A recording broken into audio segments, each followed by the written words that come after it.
নমস্কার বন্ধুরা, সবাইকে স্বাগত আবারও একটি নতুন পর্বে। বাঙালির খাদ্য তালিকায় মাছের ঝোল থাকবে না তাই কখনো হয়? তাই আজকের পর্বে রান্না করব আলু আর গাঠি কচু দিয়ে কাতলা মাছের ঝোল। পেঁয়াজ রসুন ব্যবহার না করেও যে এত টেস্টি মাছের ঝোল রান্না হয়, না খেলে বিশ্বাস হবে না। তাহলে দেখে নিন কি কি লাগছে। এর জন্য কাতলা মাছের গাদা ও পেটির টুকরো নিয়েছি 4 টুকরো। নুন হলুদ মাখিয়ে নেব।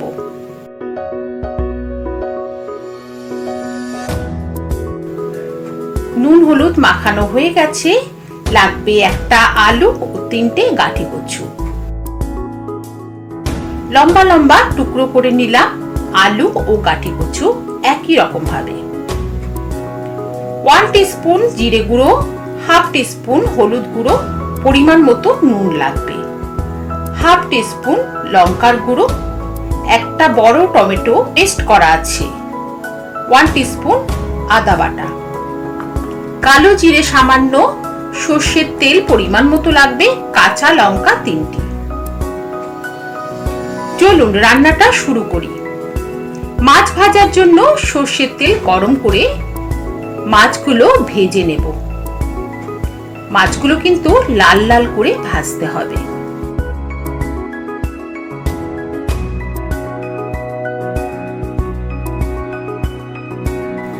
মাছগুলো উল্টিয়ে দেব। এপিট ওপিট করে মাছগুলোকে লাল লাল করে ভেজে নেব। মাছগুলো যদি কড়া করে ভাজা হয় তাহলে খেতেও ভালো লাগে এবং ভেঙে যাওয়ারও ভয় থাকে না। মাছ ভাজা হয়ে গেছে, তুলে নিলাম।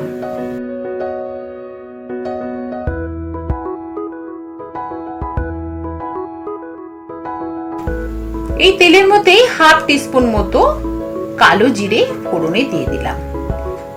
কালো জিরেটা একটু ভাজা ভাজা হলেই কেটে রাখা সবজিগুলো দেব।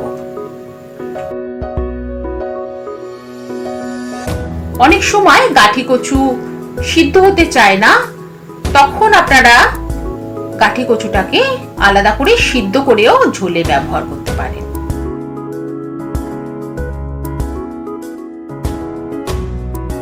আলু আর গাঠি কচু একটু ভেজে নেওয়ার পরে সমস্ত মশলাগুলো এক এক করে দিয়ে দেব। টমেটো, আদা, জিরে গুঁড়ো, লঙ্কার গুঁড়ো দিয়ে ভালো করে কষিয়ে নিতে হবে। যে কোনো রান্নায় যদি মশলাটা ভালো করে কষানো হয় তাহলে তার স্বাদটা বেড়ে যায়। দিয়ে দেব সামান্য জল।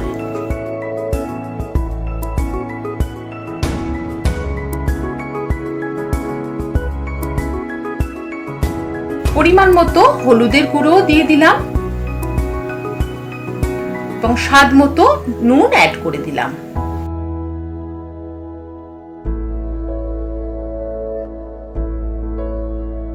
মশলাটা প্রায় কষানো হয়ে গেছে, উপর থেকে তেলটা ছেড়ে দিয়েছে।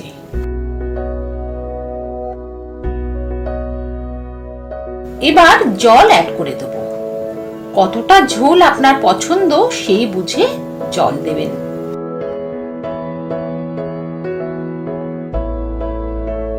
অনেকে একটু ঝোল ঝোল পছন্দ করে, আবার অনেকে মোছা মোছা ঝোল পছন্দ করে। ঢাকা চাপা দিয়ে একটু সেদ্ধ হলেই 3টে চিড়ে রাখা কাঁচা লঙ্কা দিয়ে দিলাম। কাঁচা লঙ্কার ফ্লেভারটা এই ঝোলে ভীষণ ভালো লাগে। আপনারা গুঁড়ো লঙ্কা স্কিপ করে যেতে পারেন, কিন্তু কাঁচা লঙ্কাটা অবশ্যই দেবেন।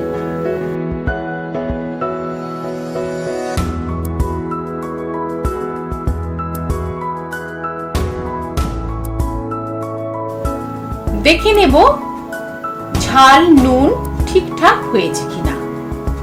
কিছু যদি কম হয়ে থাকে এই সময় অ্যাড করা যাবে। প্রায় সিদ্ধ হয়ে এলে সবজিগুলো মাছগুলোকে অ্যাড করে দেব। মাছগুলো দিয়ে বেশি সময় ফোটাবো না, একটু ঢাকা দিয়ে রেখে দেব।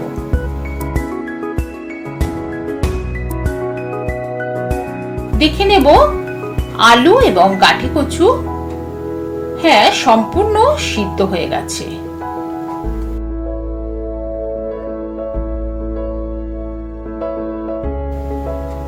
এবং ঝোলটাও ঘন হয়ে গেছে। তৈরি হয়ে গেছে গাঠি কচু ও আলু দিয়ে কাতলা মাছের ঝোল। গরম গরম ভাতের সাথে খুবই ভালো লাগে। আজকের খাওয়াটা জাস্ট জমে যাবে। ধন্যবাদ।